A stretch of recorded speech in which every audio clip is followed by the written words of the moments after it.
These days, there's so much news, it can be hard to keep up with what it all means for you, your family, and your community. The Consider This podcast from NPR features our award-winning journalism. 6 days a week, we bring you a deep dive on a news story and provide the context and analysis that helps you make sense of the news.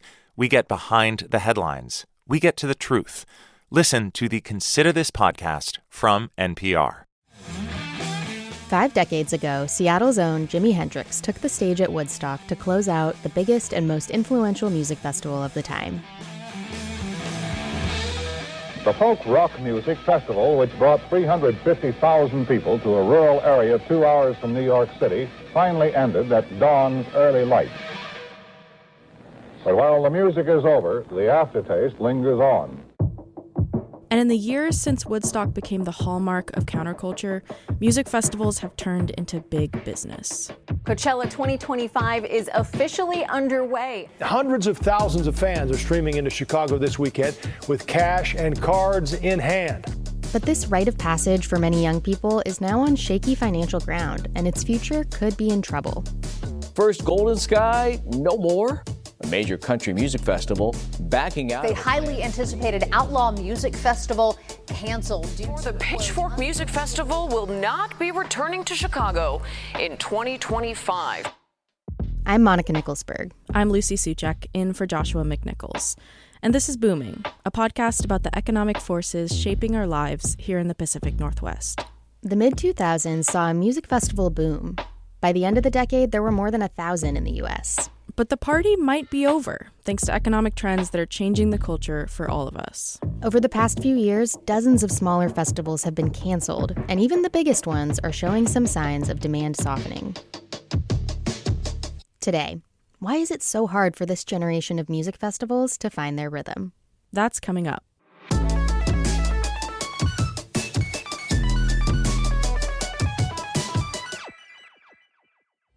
How did you guys meet? We need to know the story. We met at Coachella. Hi. Hi. This is your trailer? Yeah, I'm in the band. We're performing on the main stage. August Moon? Yeah.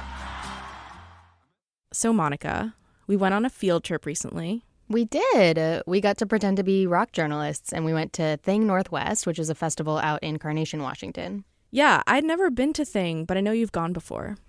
I have. It's this festival that's been around for a few years, and it tends to highlight lesser-known artists. It's very family-friendly.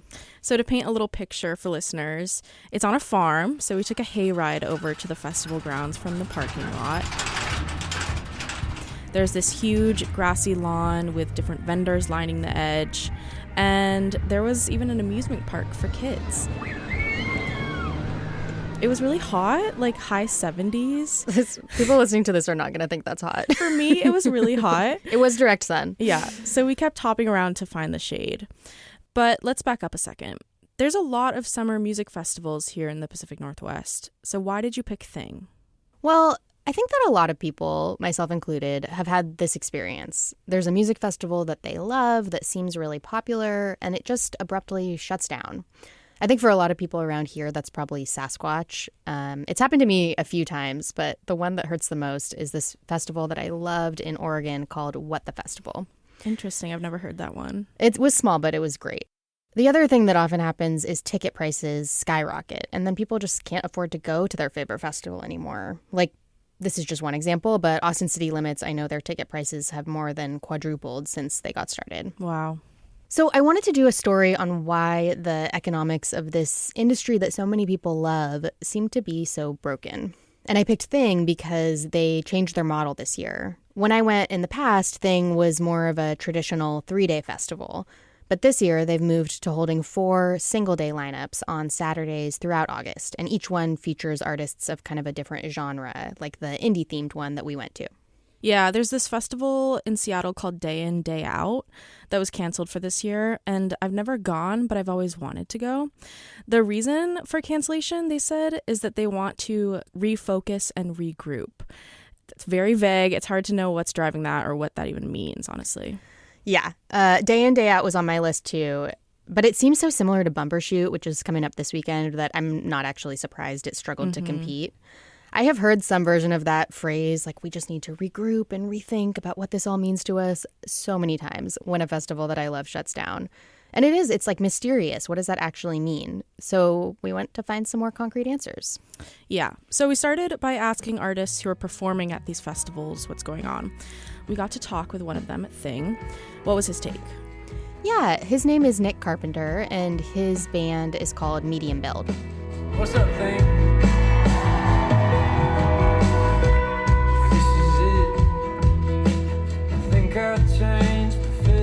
They're kind of like an indie band, originally from Alaska, but based in Nashville now.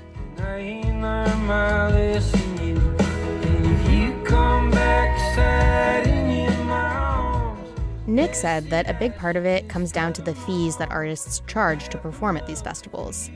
You hear that from event producers complaining that it's just gotten so expensive to book artists, but it was interesting to hear from an actual artist about why that is. Nick said that there are only a few ways artists can make money in the streaming era. No one buys CDs anymore. They stream music for free or maybe a small fee on Spotify. So to make money without selling songs, they have to tour. Or they can perform at a music festival, where the festival agrees to pay them a lump sum when they're booked. So unlike on a tour, that's guaranteed money. So we're in the middle of a tour where we're like kind of penciling out, but these festivals are really helpful. Like say you have a big run where you're almost breaking even, and then at the last day, they're like, oh, and here's a festival, and they'll throw you $20,000. It's like, whew, like, thank God. Nick said that in this era, a lot of artists would rather play festivals than foot the bill for a tour of their own. Yeah, that was really surprising to me because I assumed that playing your own tour as an artist was like the big goal. Sometimes it is, but when an artist goes on tour, they're the ones incurring the risk. For a small artist like Medium Build, a venue probably isn't going to pay them a big fee like a festival would. So if they don't sell enough tickets or drinks or merch on the tour, they don't make money. But when they play an event like Thing, the festival incurs the risk because they're guaranteeing they'll pay that artist fee up front, and then the event itself has to be the one to sell enough tickets and drinks to cover their costs. Yeah, it's easy to see how a festival could lose a lot of money that way. It is, because so many things can go wrong that mean an event doesn't break even. Bad weather. That's what happened at Bonnaroo, which is one of the biggest festivals in the country, had to cancel this year right in the middle of the event because these huge storms came in and they had to refund all the tickets. Yeah, a few of my friends went to Bonnaroo this year. They planned this whole trip out to Tennessee from Seattle. They rented an RV. They're so disappointed. I can't even bring it up to them. It's like a very touchy subject. It is really disappointing. I mean, it sounds trivial, but like you spend months getting excited for a festival and making your plans and putting your outfits together. And when it gets canceled, it sucks. Yeah. Even the political climate can cause a festival to shut down. While we were at Thing, we found out they had to cancel their Latin music themed day, which was scheduled for the following Saturday.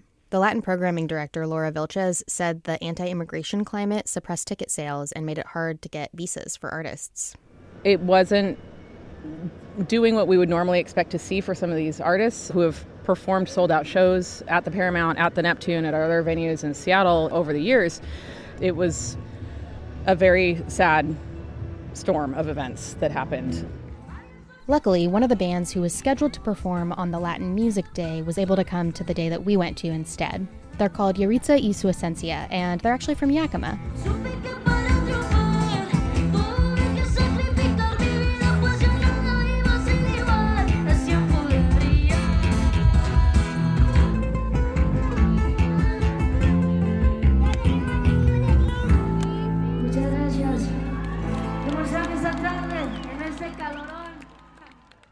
So just to recap so far, it seems like streaming made it so that artists had to rely more on music festivals to make money. But that means the music festivals have to front a lot of money to book the artists, and then they're on the hook for selling enough tickets and drinks to make that money back. If something happens, like a major weather event, or they don't sell enough tickets, they're in trouble. Yeah, exactly. And 1 year of that can put a festival out of business. I talked to some organizers who had that happen. But there's also another reason why this industry is having trouble that kept coming up in our conversations. There is. A number of people said that the demographics of music festival attendees are just changing. Mm-hmm. Young people have always been the engine powering music festivals, but this new generation is built different. In the past, it took work to seek out new music that you might like, and music festivals were a great place to do that, to discover new artists. But it's different for the streaming generation. We heard this from Lizzie Butler. She's a college student who actually performed at a previous Thing event. I'm super inspired by a lot of 90s bands. That's like a big inspo for my personal music. And I think that there was such you need to get out, you need to go listen, you got to go find the music, And the music can just kind of find you now, and you don't really have to work for it. You don't ever have to leave your Spotify day list, Spotify is just one example of how algorithms are deciding what we consume for us based on what they think we'll like. The fact that everyone sees something different when they log into Netflix is another example, or how TikTok is so tailored to each user. And the algorithm can push people toward more familiar music and away from music discovery. That means that people are more likely to spend their money on maybe big stadium shows where they can see their favorite artist, Taylor Swift, Beyonce, where they know they'll like the music, rather than take a risk on a lineup full of bands they don't recognize. Yeah, I do feel like I'm guilty of this. I used to go to a lot of music festivals, even local small music festivals. But now I only go to a few big name concerts a year because I can find new bands online, and I just kind of stick to my Spotify, play a radio from this song, and it gives me a whole new list of songs that I've never heard. So you're saying you're the problem? I am the problem. Yeah, and the thing about that is, at best, Spotify is only going to show you new artists in genres that it thinks you're already going to like. It's not going to show you new stuff that you might not know you'd be into. Yeah, it also sometimes repeats the same song over and over again from the same artist, and I'm like, I need more. Yeah. There's also a lot of research showing that Gen Z socializes less and drinks less, which historically are two things that people go to music festivals to do. So that means fewer young people buying concert tickets, and then those that do are probably spending less at the bar. And again, that cuts into the revenue for these events. Millennials, like me, really were the festival generation that drove this explosion in the number of events that we have today. But we're aging out. So does this all mean that we're seeing the festival bubble burst? Possibly. I mean, we could be seeing a contraction in the music festival industry, at least the way that we know it today. Dozens of smaller festivals have been canceled locally and nationally in the past few years. And even the most popular festivals aren't seeing quite as much demand as they used to. For the past few years, Coachella tickets took months to sell out instead of going in the first day. But this also could present an opportunity for new types of festivals to crop up that serve a different crowd. That's something that I heard from Adam Zaks. He's the producer of Thing Northwest, and he was also the founder of Sasquatch. The good news is when we face something like this where the market's saying cool, we've had enough of this, is that it creates room for innovation. So it creates a pocket for especially younger people that are wanting to get into this business and think that they can see something that older generations are unable to see. That's a really positive thing. Innovating is what Adam is trying to do with Thing. By making it a series of Saturdays, making it family-friendly, less expensive, he's trying to create an event that maybe works better for that millennial music fan who has young kids at home but still wants to catch some live music. Feels oddly familiar. Yes, this is an episode about me at its core. But it did work really well for me, and I would have brought my kids if I wasn't working. Yeah, so did Adam say if it's working? Well, he said it's too soon to tell. He's getting positive feedback about the event, but ticket sales are lower than their goal. At the end of the day, this is a risky, expensive business with very slim margins. I'm wondering, do you think this says anything about us and how our values overall around music or entertainment have changed? What's the big picture here? Yeah, I think it does. I think that what's happening with music festivals in some way is the story of what's happening across the culture. The algorithm is just kind of siloing us off into these comfortable echo chambers that don't really challenge us or expose us to new art.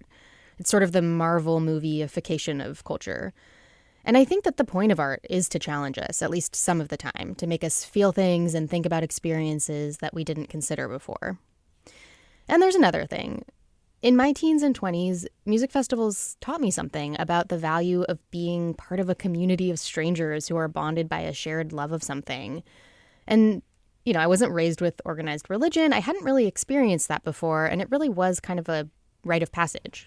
It sounds really cliche, but I'm sure a lot of our listeners know what you're talking about. Like waiting with a group of people for your favorite artist to come out on stage. It's really exciting. And it's this feeling that it's almost indescribable. Yeah, and it's like everyone is suddenly your friend because you know you have something in common and you're there for the same reason. Social psychologists call this collective effervescence, but Nick Carpenter, the musician we interviewed, described it like this. You know, you get that like hair stands up on your neck when you're sitting next to someone screaming a song that you love next to a stranger, and it like feels amazing. Mind if I rip one? Yes, sir. All right. And I don't think that that's trivial, especially for young people who are just trying to find their place in the world. I do think live music will evolve into something that fits this generation's needs because at the end of the day, experiencing music as a community is one of the most ancient human things. But I don't know what that's going to look like yet. Well, I'm looking forward to seeing what it looks like in the future. Thanks, Monica. This was a lot of fun to work on together. Oh, it was fun for me too.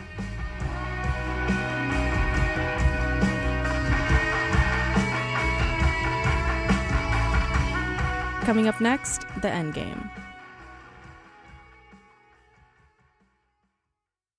Hey, I'm Ton Vin, host of Seattle Eats, a food podcast from the Seattle Times and KUOW. August brought some shakeups to Seattle's restaurant scene. 2 iconic spots on Capitol Hill shut their doors, but many more open. On the latest episode, we break it all down and highlight 2 restaurants you should try. Listen to Seattle Eats on the KUOW app or wherever you get your podcasts.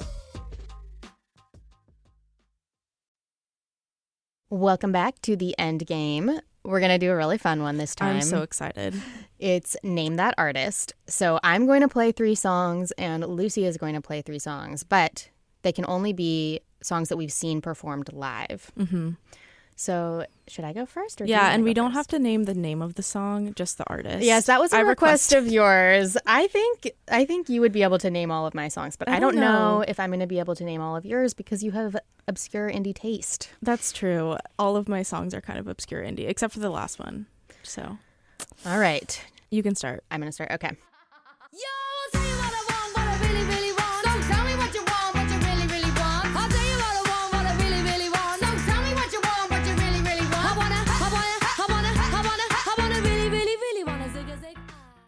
Spice Girls. Great job. And I know this because they're iconic and also because my friend group dressed up as them for Halloween one year in college. Which one were you?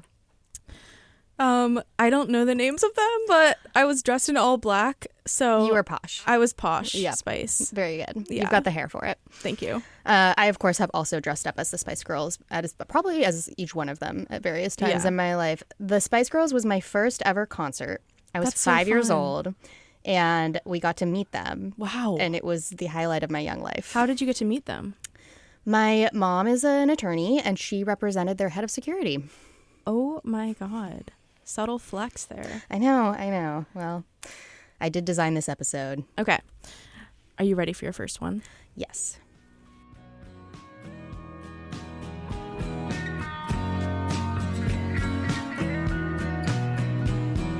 Waking the dawn of day, and I gotta think about what I wanna say. Ooh, I think I know who it is. Okay, who is it? Iron and Wine. Close, so close. It was Kurt Vile. But Iron and Wine also I was gonna do because that was my first concert. I know it was your first concert, yeah. And I also went to Iron and Wine when I was in high school, and it's a similar sound. Okay, you know what? I'm okay taking that loss because I feel like it was this was obscure. This was a hard one. But yeah, I saw him in Portland, Maine in high school and loved it. He's so a classic. Fun. All right, you ready for your next one?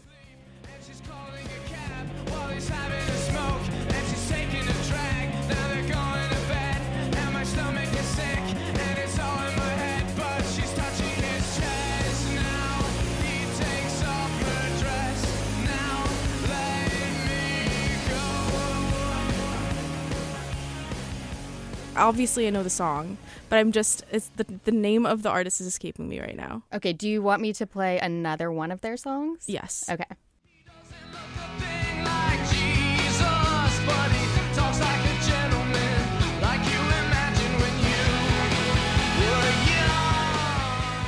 The Killers? Yes. Okay. Great work. Phew. You got there.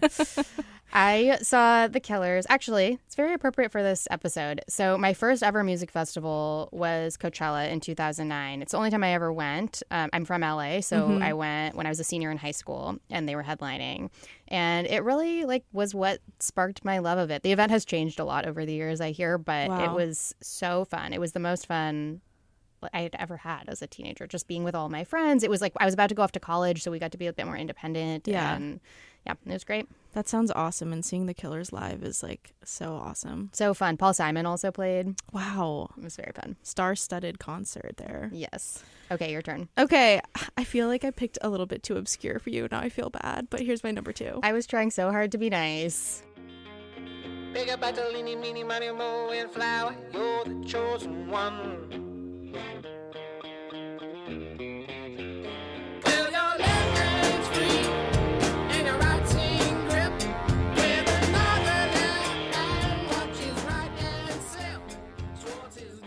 Is it Cage the Elephant? No. Do you want the first letter? Yes. A.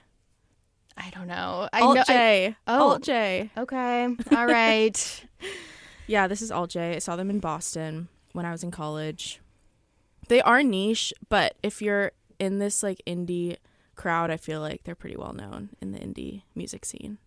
I recognize the song, but I probably wasn't going to get there on the band. Yeah. That makes sense. Mine are so easy compared to yours, Lucy. I'm realizing now that I've never actually seen a big artist, a huge artist. I've never seen Beyonce. I've never seen Taylor Swift. All of mine are kind of small, and I feel like it's because I refuse to pay a lot of money to see live music, unfortunately. That's fair. I expected this. I knew it was a hazard, but I wanted to play this game with you anyway. It's fun. It is fun. Okay. Last one. Ready? Yes. Watching all the thinkers read, trying to keep a grown man quiet. It's like pulling teeth on a winter's eve. Cracks and holes in unfamiliar roads. I'm on this one to find out. This is a total guess. Is it Fleet Foxes? No, but I have seen them live too. Okay. It That's sounds a good like guess. them. Yeah. Who is it? It's Head in the Heart. Oh, yeah. I've seen Head in the Heart. I was going to play Rivers and Roads, but then That I would be felt too like it easy. was too easy and I had Yeah. to challenge you more. Where did you see Head in the Heart? Cool. I saw them twice. Once in Portland, Maine, and once in Vancouver, Canada. Nice. Yeah. They were opening for Father John Misty up there. So, yeah. It was fun. I liked the first time I saw them better, though. I saw them at the Gorge. They played with the Ava Brothers, and Nice. I loved both of them. I actually liked them a little bit more, even though I think the Ava Brothers were technically the headliner. Yeah. And it was really fun because it was the first time going back to the Gorge with my husband since the festival there where we met. Wow. The Gorge is such a beautiful venue. It's so awesome. I wish they did more shows For there. anyone who lives in the Pacific Northwest, if you haven't been to the Gorge, you need to go. Yes. Okay, last one. This is a little bit more mainstream, so.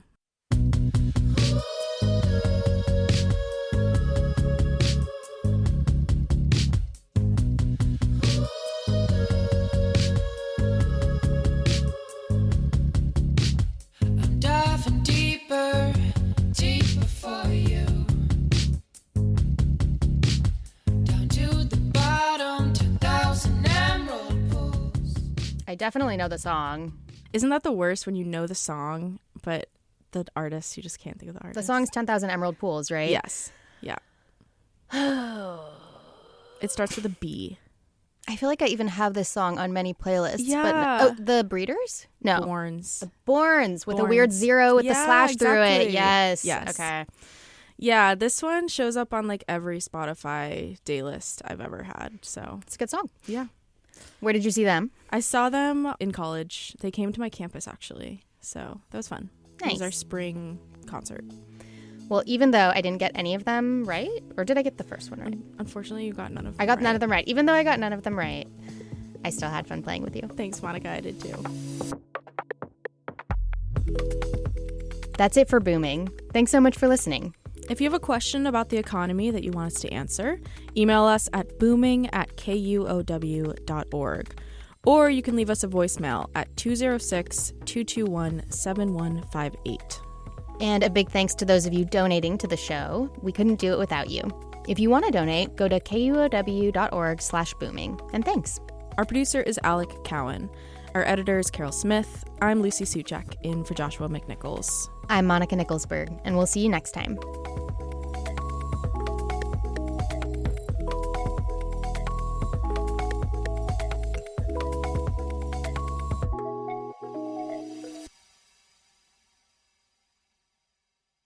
On the latest episode of Sound Politics, the Trump Justice Department is threatening to withhold funds or even prosecute local officials who enforce Washington's sanctuary policies. But can they? Will they? We'll hear how state leadership is responding when Trump is trying to consolidate even more power for the executive branch. And the impact of federal immigration policy on communities in Washington. That's on the latest Sound Politics, wherever you get your podcasts.